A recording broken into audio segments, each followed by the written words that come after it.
พระท่านมิงอองไลน์ประธานาธิบดีแห่งสาธารณรัฐสหภาพเมียนมาต้อนรับประธานสภาประชาชนแขวงหลวงพ่อบางเข้าเยี่ยมคำนับและบาสีสู่ขวัญในโอกาสเคลื่อนไหวเยี่ยมยามแขวงหลวงพ่อบางก่อนกลับคืนประเทศ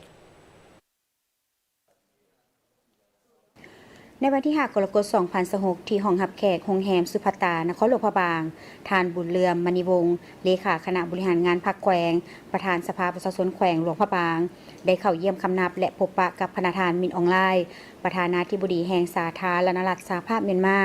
ในโอกาสเดินทางมาเยี่ยมยามรัฐกิจอยู่สาธารณรัฐประชาธิปไตยประชาชนลาวระหว่างวันที่3 ถึง 5 กรกฎาคม 2026โดยเฉพาะเยี่ยมยามแขวงหลวงพระบางเมืองมรดกโลกก่อนเดินทางกลับคืนประเทศท่านประธานสภาประชาชนแขวงหลวงพระบางต่างหน้าให้กับการนำแขวงประชาชนบรรดาเผ่าทั่วแขวงหลวงพระบางได้แสดงความยินดีต้อนรับอย่างอบอุ่นและตีราคาสูงต่อการเดินทางมาเยี่ยมยามรัฐกิจของพระประธานมินอองไลน์พร้อมด้วยภรรยาและคณะ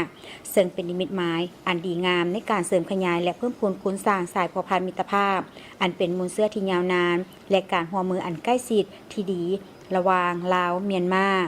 พิเศษแม่นมาเยี่ยมยามสถานที่ท่องเที่ยวแขวงหลวงพระบางเมืองมรดกโลกและพร้อมทางรายงานสภาพรวมโดยย่อต่อกับการพัฒนาเศรษฐกิจสังคมของแขวงโดยเฉพาะแม่นเวียกงานการท่องเที่ยวเพราะแขวงหลวงพระบางเป็นเมืองมรดกโลกที่มีนักท่องเที่ยวทั้งภายในและต่างประเทศเข้ามาท่องเที่ยวหลายเพราะเป็นแขวงที่มีสิ่งอำนวยความสะดวกมีเส้นทางคมนาคมทางอากาศ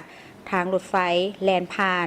ในโอกาสนี้พระประธานมินอองไลน์ก็ได้แสดงความขอบใจอย่างจริงใจต่อการต้อนรับอันอบอุ่นของทานบุญเรืองมณีวงศ์พร้อมคณะในครั้งนี้ในโอกาสมาเยี่ยมยามและเคลื่อนไหวอยู่แขวงในครั้งนี้การนำแขวงหลวงพระบางยังได้จัดพิธีบายสีสู่ขวัญตามฮิตของประเพณีอันดีงามของชาวลาวเพื่อต้อนรับและอวยพรให้แก่พระประธานมินอองไลน์และคณะให้ประสบแต่ความสุขความเจริญและประสบผลสำเร็จในภารกิจภายหลังสำเร็จการเคลื่อนไหวเยี่ยมยามแขวงหลวงพระบางเมืองมรดกโลกเป็นเวลา1 วันพระประธานมินอองไลน์ประธานาธิบดีแห่งสาธารณรัฐสหภาพเมียนมาพร้อมภรรยาและคณะก็ได้เดินทางกลับคืนประเทศออกทรงที่สนามบินสากลหลวงพระบางมีทานท้องสวรรค์พรหมวิหารรองนายกรัฐมนตรีกระทรวงการต่างประเทศทานบุญเหลือสินไซวรวงศ์ประธานคณะกรรมการปกครองแขวงหลวงพระบางพร้อมด้วยบรรดาการนำศูนย์กลางและการนำแขวงหลวงพระบางและนักเรียนนักศึกษา